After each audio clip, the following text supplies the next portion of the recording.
say the thing you're not supposed to say. Let's talk about marriage. They have like a 2-second rebound rate and you're back doing the next pain in the ass thing. Parenting. Oh my gosh. They have sucked the pretty right out of me. They treat me like it, and I do their laundry. Lucky me. Sex. I'm caught between two evils. I generally like to take the one I never tried. Scary stuff like ghosts. I know, it's totally out of left field, but just go with me on this. Boo, you whore. Love. I give you what you need. That's all. I'm talking about taking care of each other the best you can. What's wrong with taking care of a woman? She takes care of you. Friendships. Wink and her necklace says best friends forever. You sure you wanted to say forever? I don't think you guys will be best friends forever, no offense, but sometimes you grow apart. And maybe she'll find a new best friend. They end up doing everything together. Episode of the podcast. We're hoping you're oh, God.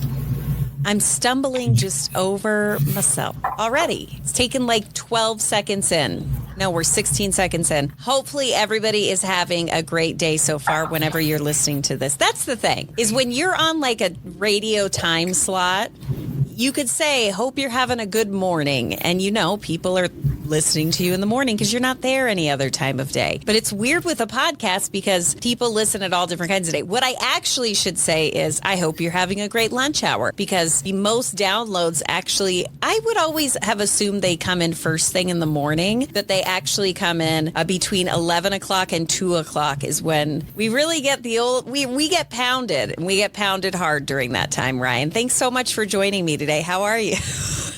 I'm okay after that. You know, here's the deal. We are in different states currently because Ryan is on a business trip. And so he is in Florida. And I don't know what it is, but I feel like you being gone, I'm looking at you through your computer. You're in a nice, it looks like a very nice hotel room. You were saying you could see Mar-a-Lago from your window. Yeah. No, I'm about as far east as it gets. I'm in Palm Beach, Florida, for some work. And I was like, I think we're pretty close to, like Trump International Golf Course in Mar-a-Lago. That's weird. And I open up my window and I can see Mar-a-Lago right across the canal right there. Is it like, what is the weather like there? Let me live through you, because I'm still back at home. It rains like torrentially, and then it's nice. And then there's palm trees, and then it's humid. So but like when I flew in, so had connecting flights, which is always awesome. So a lot of time on an airplane, plus I'm tall. So being on an airplane is just generally pretty awesome. And land in Florida, and right where we pull up to the gate, and the guy's like, the pilot, not just the guy, gets on and goes, "Hey guys, so there's some lightning in the area, so the ramp workers can't come out. So we're going to sit here until the ramp workers can't come out. It's not raining at this time, but there's lightning in the area. So get this. I see the gate. I'm at the gate. I see it. I see other planes. I flew Delta. There's United. There's American. Everybody's planes are moving. They're ramping and whatnot. So the other planes were getting in on it, but you guys the pilot gets the mic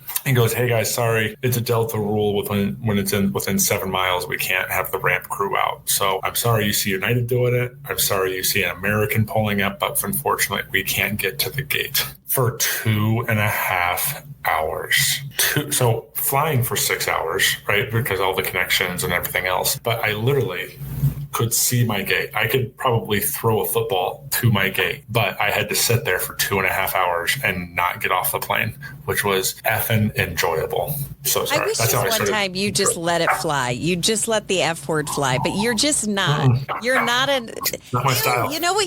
Can I just break in here? And I'm watching what you're doing in your room right now, and it's troubling. What? You're drinking out of a water glass. Did you never see 2020 about how they take like a blue light to the room? You're doing it again. You're drinking out of a water. They say that those don't even get changed because if they still have the little paper on top, they just leave them. So that means you're probably drinking out of some nasty. Go ahead. Whose immune system is stronger? Mine by a mile. Oh, really? Like the last couple of weeks, you've been like down and out. Like, I have a headache. I don't feel good. I ate some bad eggs. Oh my God. Me? It's like once every 2 years, I'm like, I feel sick. And that's the end of it. Yeah, but the difference is when you feel sick, it's like everybody stop what we're doing.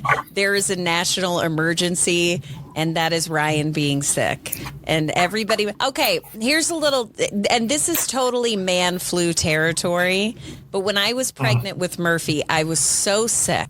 And I'm talking about like morning sickness, but it was all day long. And I remember just being so sick. And Ryan starts saying, I think I don't feel good. I have a cold. And I said, okay, well, I mean, I don't feel good, but okay. But, you kind of get used to not feeling good. And after a while, you try not to expect people to every day for almost a year cater to you not feeling well. So you try to push through. But when a lot of men, not all men, but I know Ryan, when you get sick, it is ridiculous.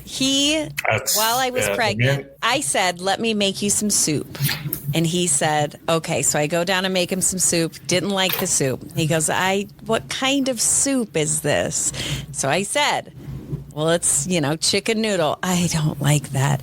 So I drove to get him some chicken tortilla soup. And I get back and he goes, I'm too weak to lift my head. He's dead serious. There's no joke in this. I am too weak to sit up and take bites. Will you feed me? Now, at first I thought, you got to be shitting me. You're messing with me, aren't you? Because I am growing a human. I can't stop vomiting. And you want me to spoon feed you. And you know what? I did it. Who's the sucker in this scenario? Because I'm like, okay. You are a couple things. You're fantastic. I love you. Always have, always will. You take good care of me when I'm sick. I do. I have been sick like 3 times in our 17 years together. It's true. One time he got so sick that he had to go to the hospital. And I said, you need me to go with you on this one? And he said, no, don't go. Because we would have had to get all the kids up and get them in the car. And it was like 1 o'clock in the morning. And you go, I'm fine. I'm just going to go. What I didn't know was, you were damn near sepsis level. You were so sick. And I thought you just didn't feel good. Yeah, I had an infection that caused me to go to like 104 where I was like hallucinating. And you let me drive in the middle of the night to the ER. Well, in hindsight now, that was a poor decision on my end, but that makes me sound so awful. No, it wasn't, because I told you it's fine. We kids were little. We definitely would have had to get the kids up. But yeah, I'm like seeing ghosts at 104 and driving to the emergency room at 1 a.m. And I really should have been more aware, because I remember that night we had all the windows in the bedroom open. It was winter and you were so feverish. And you were talking in your sleep. And I'm like, hey, buddy, why don't you think those hallucination thoughts rather than... Oh, so attentive. So attentive. Shh, stop talking. Yeah. And he's like, I don't know. It's just bad. Anyway, the fact that you're in a hotel room makes me jealous. I don't know why I love staying in hotel rooms, as long as they're not like completely disgusting. I think it's fun. It's always fun to see what the room looks like. It's fun to put your stuff away. It's fun that people come in during the day and they clean up after you. I love staying in hotels. And so I've been seeing a lot of, probably because I'm looking these things up, but I've been fed a lot about cruises right now. Have you heard anything that's going on with Carnival Cruises? Not a peep. Okay, so there is this Carnival cruise line, and it's a specific ship. It's called the Echo of the Sea, and people have been getting in fist fights. For some reason, this cruise has brought out the absolute worst in people. I don't know if it's oversold. It looks from the videos, and I'll post the videos, looks like they oversold it, kind of. But people are literally getting into fist fights. And the reason is because they're sneaking booze on the cruise, which I had always heard. There are ways, if you go on Amazon and you look up like fake shampoo bottles, there are ways that you can get booze on the plane. But because they're having such a ramp up of people literally going to fisticuffs on the cruise ship, they are now checking everything. Now imagine getting to, like, we've gone on a cruise before. We had to fly from Denver into Miami, and then we took off from Miami. Imagine getting there. And it used to be, if you were sneaking booze on, A, they would never catch it, or B, if they would catch it, it wasn't the end of the world. It was like, you can't take this on. Okay. Because you have to pay for one of those drink plans that are ridiculous. So now what Carnival is doing is they are checking every bottle that people are bringing onto the boat. And if there is alcohol, If there's more than 750 milliliters of either wine or champagne, they don't allow hard alcohol. Your ass is not only kicked off, you don't get to go on that cruise, but you are forever banned from Carnival. They say they are tired of the messiness going on, people throwing up in the pool. And on a cruise ship, if somebody not urinates, probably everybody's urinating. If somebody vomits in the swimming pool they have to empty it. They have to legitimately, and then no one can swim on it while they're on the cruise ship. It's insane if you think about it. So traveling now, I'm in Florida, but we're talking about cruises. That was my least favorite vacation we've ever taken.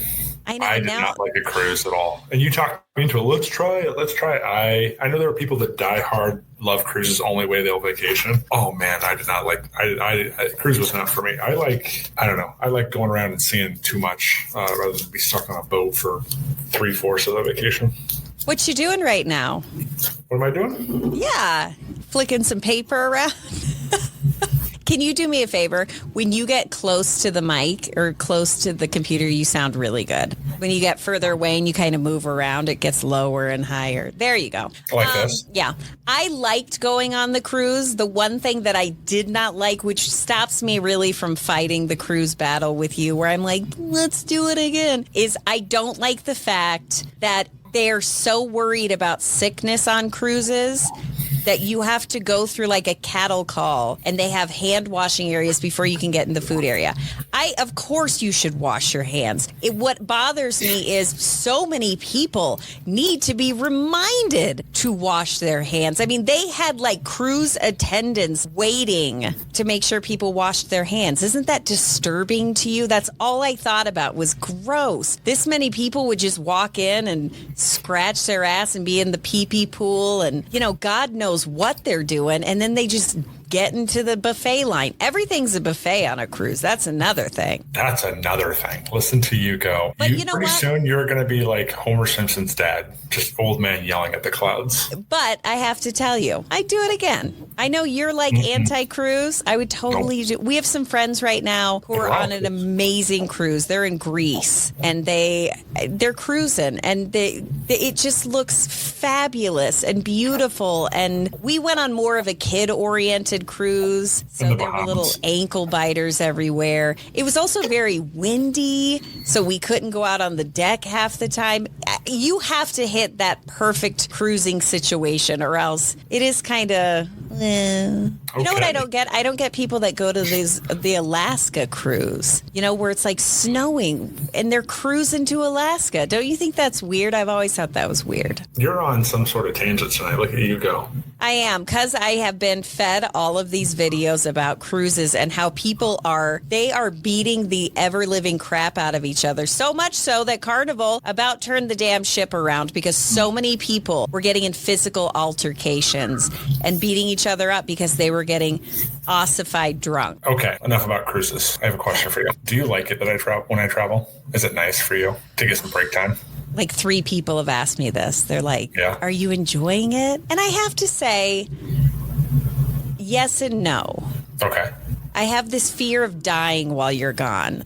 And that's the reason you don't like it? And I miss you. But what if I die? Like, what if I fall in the shower? I mean, Murphy can't help me. She would be off in her own world, and I'd be long gone by the time anybody found me. So that's something that I think about. But I will say, what I do like is I have this rule that I've set for myself where when Ryan travels for work, I am able to eat like a 10-year-old. Whatever food he won't eat or does not like to eat, or it's not healthy, or it's not, that's where I'm like, ooh, that's what I will confirm that, because in the times that I've talked to you being gone, every single time, not every single time, most times you're like, we're at a drive-through, number one. And then it took all of me being gone for 2 hours. It made me gone for being 2 hours of being gone before I got with the credit card ding of, you just ordered DoorDash, Little Caesars. I'm like, Jesus Christ. First of all.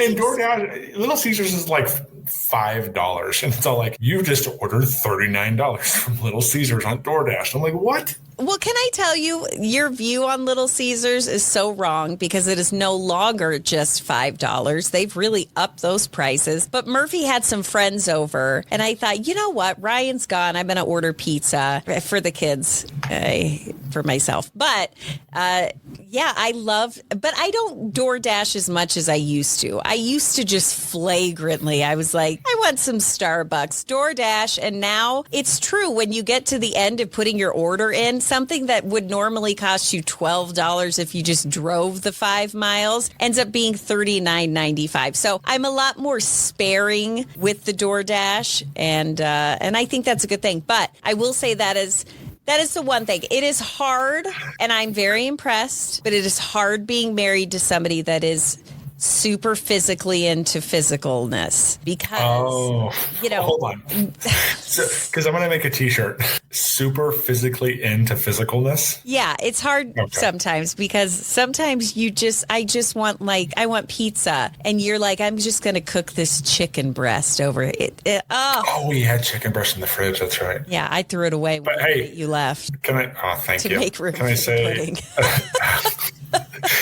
Which actually, you're not kidding. I know that. Uh-huh. So I am proud of you, though. While I'm being gone, or while I've gone, you have taken Murphy to her softball game and went there. And then you called me and talked about, you'll never guess what we did. And you guys were out playing tennis together. We did. We went to play tennis. Is something that you enjoy watching Murphy and I do. You don't enjoy doing it, but you went out and you did it. So good on you. I know, I did do it. I've been trying to do a lot of active things, but we're also in the very beginning of summertime. And I think at the beginning of summertime as a parent, you're like, we're going to do the reading program and we're going to join the museum club and we're going to visit the zoo. She made like a bucket list. And so on her bucket list, one of the things was she wanted to go to the library. Yeah. And so today we went to the library. I thought that was but you're like uber parent this first week of summer with going solo and being the first week of summer. You're killing it. Well, but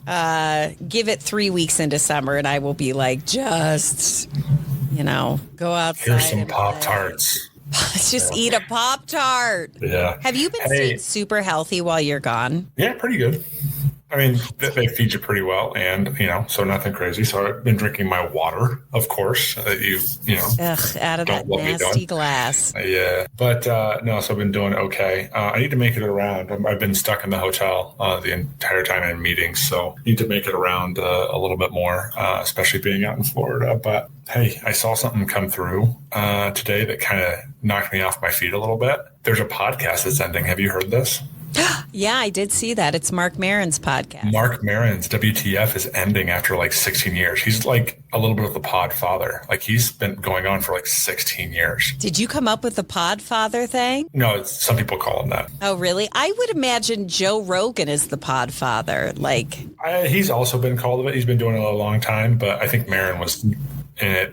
He was one of the first that were like really big in it. Yeah, and I read what he said when he, put out the announcement that he was quitting. He said, we just decided, he and his producer, that when they were done, they were just done. When they weren't feeling it anymore, they were just going to be done with it. But what a run, Yeah, so I saw it, and I have respect for the fact that they're like, you know what? We're not really wanting to do this anymore. He wants to explore doing new things. And I mean, I don't know how long I'm going to be doing this. I hope for a while. It seems like it's working out for now, but you don't know. I mean, does anybody want to do the same thing forever? Yeah, I guess if you have options as like an actor and whatnot, yeah, you don't want to, but I don't know.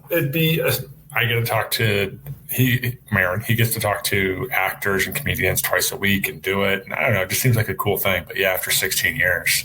Yeah, but you also have to think, if you don't need the money, and that's not something that would be, that's a lot of work to put into editing. Not that he's doing the editing, but like doing the interviews, preparing for the interviews, executing them, and then, making sure that you have all the information that you need, what they need to talk about to promote whatever they're promoting, what you think that people want to know it. It's like a lot of mental space. And so, I don't know, I say good on him for kind of deciding. But this is a guy that also does, if you don't know who Marc Maron is, he also does movies and he does TV shows and he does... Tours.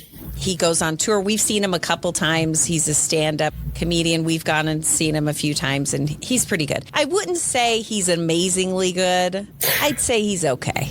I'd say he does that. He's one of those comedians that kind of can make people uncomfortable, right? And I don't know if you remember the first time we saw it. He was saying some discouraging things against organized religion, and people were like getting up and leaving. Yeah, they were like, "Oh no, I'm not." It made me think: have you never listened to him before? You don't know who he is, do you? And but I think one of the places that we saw him, it's a place that sells like season tickets. So not only do you get a season ticket to go and see this comedian, but you also get a season ticket to see the African dances of the Rain Man. You know, where they're dancing and they're okay. That didn't come out right, but you know what I'm saying? Where it's like cultural, and then you get. So I think that when older people, I'm going to just say older people, but when they buy these package deals, they're like, damn, we're going to every single thing we paid for. And they're not like specifically knowing who they're going to see. And yeah, he's got some pretty rough stuff. Yeah. But it was fun to watch it. People just be so offended by a comedian that they got up and walked out in the middle of a show. And I'm like, okay. So being uncomfortable and watching people be uncomfortable is like oddly pleasing to me. I like that. It's like a warm feeling. I don't know why. Really? Yeah. Like being embarrassed and being embarrassed or being, I'd say more uncomfortable. Like I don't know. It's kind of like makes my hair stand up. It's kind of a good thing. Oh, okay. Being out of your comfort zone a little bit. Good to know. Now, are we ready to move on to the next topic? Because I got one more thing I want to talk about. Have you seen how much money the Mission Impossible movie has made? Over a week? Yeah, look it up now. No, I haven't. Do you know it No, I'm asking you to please look it up. I want to know. Oh, I thought you were going to quiz me. I'm like, I don't know. Let's go high or low on this. Because while you're looking it up, I want to yet again remind people that Tom Cruise, who does all of his own stunts in these Mission Impossible movies, which is insane, he is 63 years old. When you look at Tom Cruise, like if you're just listening, I want you to just picture Tom Cruise. He's a good-looking dude. I mean, and I know that men age usually pretty dang well, and us women, we have a little bit harder of a time, but he has aged very well, and he's 63 years old, and it makes me think, you know who else was 63 I was reading was Dorothy from the Golden Girls. Same age, 63. Yeah, and if they got together, that would look like his mom. That would look like his mom. What's even crazier to me is the fact that the woman who played Dorothy's mom, Ma in Golden Girls, she was younger than Dorothy. She was 62 years old. So younger than even Tom Cruise right now. Isn't that crazy to think about how just different things are now? Tom Cruise is jumping out of helicopters. And you know what? He is the greatest advertisement for Scientology, because you really look at him and go, damn, is there anything you can't do, Tom Cruise? Maybe there is something to say. Then you read about what you have to do. You have to be in the Sea Org, and you have to clean toilets. You have to sign a contract that lasts 1 billion years. This is a true thing. You also have to work at like 40 hours a week, and you only make like $32 a week. They pay you very little. They shuttle you. You are going off on some tangents, sweetheart. Well, because I think Scientology is interesting. They shuttle you in these big buses to and from your job that you're given. And that's how you live. You live in these dormitories. I'm sorry, I've been fed this pretty regularly. You live in these dormitories. But I don't know. I look at Tom Cruise and I think, damn, maybe he does know the secret. And maybe that secret is Scientology. Well, then what's Paul Rudd's secret? I don't know. Do you think he's like a closeted Scientologist? How much has Mission Impossible made? Did you look it up? Yeah. First of all, okay, so we'll go with it. Mission Impossible, the 8, which we have yet to see, has made $354 million at the box office. $354 million. But and I know we've been talking about this in a couple episodes. We did go see Lilo and Stitch with Murphy and her friend, and it was great. I really liked it. Lilo and Stitch. So Mission Impossible is at 354. How much is Lilo and Stitch done? I said 40 billion. 40. You're correct. It was $40.2 billion. No, it was $610 million. Isn't that amazing? But I Thus have far. to say, maybe it's because I've been going to them for so long, but kids' movies are just so the same rigmarole. I truly enjoyed this Lilo and Stitch movie. I thought it was adorable. I thought the girl that they chose to play the Lilo character is so cute. And I thought it was great. 10 out of 10. Yeah, no, it was a good show. But yeah, it's $600 million. And that's it for today. That's all the time that we have for today. So thank you so much for listening. Be sure to follow on social media because that's where I post regular videos, entire episodes, and also bonus content. So check that out. And also maybe subscribe to the YouTube channel. Again, that's where you're going to get some bonus content and more episodes for your liking. Because gosh, wasn't tonight just fire? Thank you again for listening. And thank you to my wonderful show sponsors, Garage Door Service and Sales, Christiana Salon Spa, and of course, Wilbur's Total Beverage. It is not a bad idea if you have family like mine to start stocking up for the holidays. You know what I'm talking about. I am talking about stocking up on everybody's favorite drink. For my dad, it doesn't matter if there's 10 feet of snow outside. He wants an ice cold Corona with lime. You can get that at Wilbur's. The ladies in my house during the holidays, we like to crock pot apple cider with caramel vodka and make kind of like a caramel apple drink. They have that at Wilbur's Total Beverage. Ryan, what do you like? What's your favorite holiday spirit? Noku. Oh, Nuku. I forgot about Nuku. If you have not tried it, you have to try this. Oh my God. It's like a cream-based drink. Every single person. I mean, when you give somebody a drink, everyone's kind of like, oh yeah, not my thing. Good. Love it. Every single person Loves Nuku. Everyone. And also, it's a great time to start buying gifts for the holidays. Everybody, again, I'm going to push that Nuku again since you brought that up. Oh, that sounds so good. It's so smooth and it's local. And when you go to Wilbur's Total Beverage, you're buying local and you're buying from a family business. They're in town. They care about their business. They care about their customers. They care about their community. And damn it, they care about this podcast, which is why they are such great sponsors. Thank you to them, Wilbur's Total Beverage. And thank you to you for listening. And we will be back tomorrow.